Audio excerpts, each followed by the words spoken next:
On this episode of the Red and Gold Report, we're going to be previewing the Chiefs' upcoming game against the Chargers that's going to be at Arrowhead this Sunday afternoon. Now, heading into this week 3 of the season, these two teams, the Chiefs and the Chargers, seem like they have something in common. I mean, both the Chiefs and the Chargers won in week 1 of the season, then lost at the last second in week 2. Both the Chiefs and the Chargers spent their entire offseasons focusing on retooling their offensive lines after their lines basically cost their teams last season. And both the Chargers and the Chiefs have rush defenses that are in the bottom 3 of the NFL after week 2. But unlike the Chargers, the Chiefs fans actually do exist. And unlike the Chargers, Chiefs owners aren't currently suing each other. Yeah, that's actually a thing that's happening in the Chargers organization with the Spanos family right now.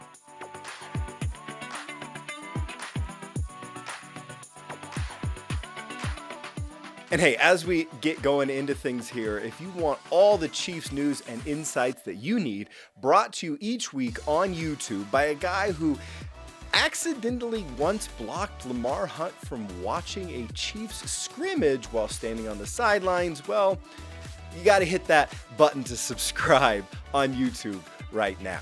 Now let's talk mismatches this week. This might be my hopeful Chiefs-loving optimism, but I hope this is the game when the Chiefs' new offensive line gels and really begins to dominate like we've all been hoping since the team invested so heavily in the unit this offseason. It seems to be a good matchup for him this week. Chargers defensive end Joey Bosa is an elite player, but luckily for the Chiefs, he has already been ruled out of this weekend's game due to a concussion. Yeah, and wow, on the Chargers defensive line, after Bosa, who's out of the game, the cupboard is bare. Chargers starters Tillery, Joseph, Jones, and Nwosu, they've been awful through the first 2 weeks of the season. And I'm hoping that gives the Chiefs offensive line an opportunity to really shine and create a mismatch that is in the Chiefs' favor. Also a mismatch is Mahomes versus the Chargers defense. Now, we could say that every week, but Mahomes should have plenty of time to dissect the Chargers defense this week, and he's going to be fired up after that week 1 loss. He is a competitor. But this Chargers team, it's not your run-of-the-mill Chargers team with Phillip Rivers throwing 3 interceptions while spending most of the game arguing with the refs, okay? On paper, this Chargers team is improved. Second-year Chargers quarterback Justin Herbert is a big, athletic, strong-armed quarterback who could be a mismatch against the Chiefs' reeling defense. Now, could his face pass for my middle school ID card? Yes, he looks 13, but he is a good young quarterback. Now, his weakness can be his decision-making, which is why he had 2 interceptions last week. So with a struggling defensive line, watch for the Chiefs to be bringing blitzes with their defensive backs to force Herbert into those bad decisions. Now, the other mismatch is the Chiefs' run defense versus a retooled Chargers offensive line and a quality running back in Austin Eckler. Of course, the Chargers really improved their offensive line in the offseason. They took Slater with a high pick at left tackle. He's looked good. They signed the best center in the league last year from Green Bay, Lindsley, and they signed Filer from Pittsburgh to play left guard, and he's been very good this season too. Now, with a Chiefs front 7 it's had some issues, right?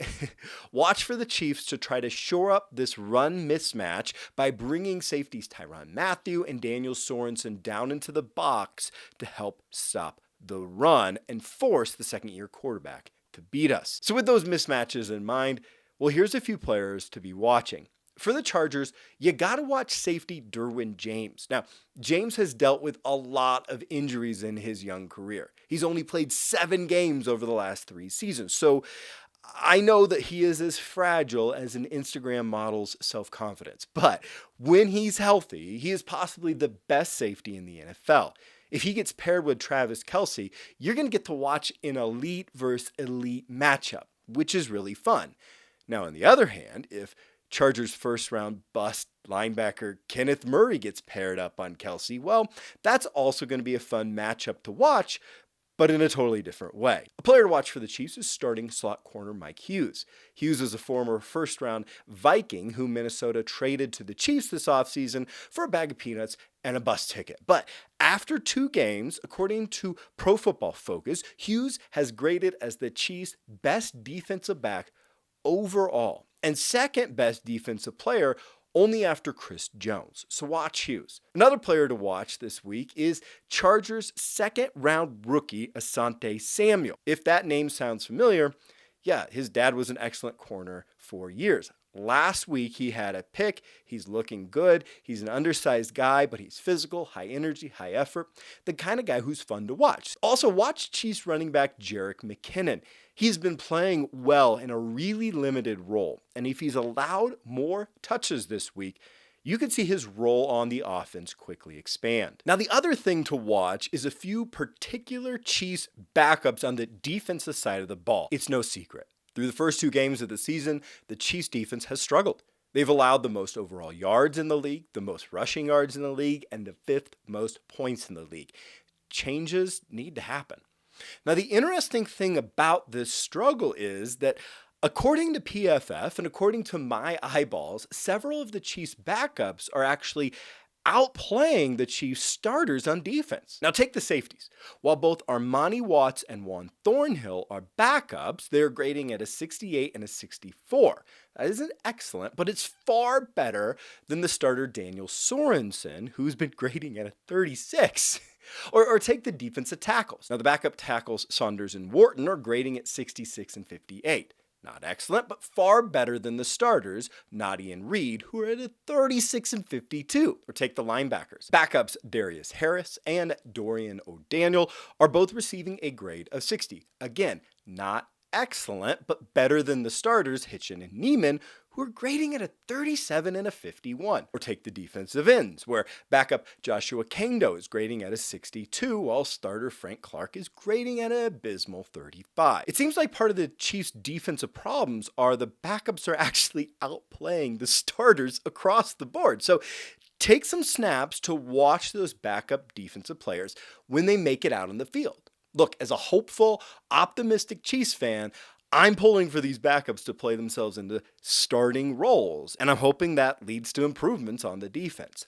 So that's who to watch this week. Which brings us to injuries. For the Chiefs, starting linebacker Willie Gay, backup offensive guard Kyle Long. They're both on IR, of course, still. But after that, not a lot to report. Chris Jones, Hitchens, and Nadi are all nicked up, but they look good to go for Sunday.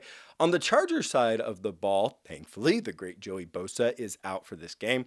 Safety Derwin James and corner Chris Harris have both missed practice this week, so it's something interesting to kind of keep your eye on. With them, the Chargers defensive backs are a really good unit, but without them, they're going to struggle. So that's the injuries, which brings me to my prediction for the game. Now, this is a weird start of the season for the AFC West, isn't it? I mean, with Oakland and Denver leading the division, it's like we went into a time machine and we went back a decade or something, but I think the Chiefs get the victory here. I think they're going to win by 7 points, 1 touchdown. I think both teams are going to score over 30, and I think the game is going to be coming down to who has the least amount of turnovers. But what do you think? Leave your prediction in the comments below on this video. Thanks for watching the Red and Gold Report. Make sure to hit that subscribe button to get all the game previews and breakdowns that you need this season. Thanks for watching, and go Chiefs!